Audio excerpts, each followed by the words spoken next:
Hey guys, Ricardo here and welcome to another Blog Tech Tips. In today's tutorial, guys, I'm going to show you to install Studio on your Galaxy S26 Ultra. Now, if you are not familiar, if you edit videos, for example, together, let's say, for example, you do editing on your phone to upload to third-party websites, sometimes you'll need a good editor.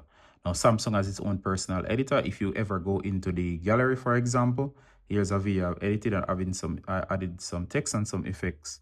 But if, for example, you want to edit, say, this video, you can always hit the pencil icon. But the editor that you will eventually use that they'll recommend is Studio. So during your editing, that's what you've been using. So in order to get it, as you can see here, this is the project I was working on. You can start a new project and you'll have the full-on editor.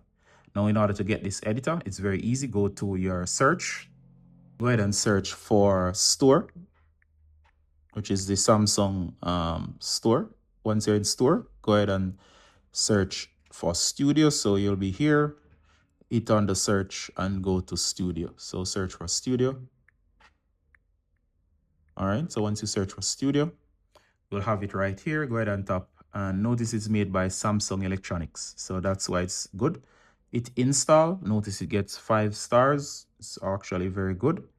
And once you install, guys, you'll have the editor right here. So you can actually edit your videos and your pictures. You can actually use this as a full-on editor and to use the power of your phone, especially if you do videos or YouTube videos. So you can actually edit out your videos using this feature. So as you can see, it has very cool features. I have a tutorial separated on it, and you can add effects and all kind of stuff. You can add filters and all of that. So that's how to install Studio on your Samsung Galaxy S26 Ultra. See you in the next one, guys. Bye.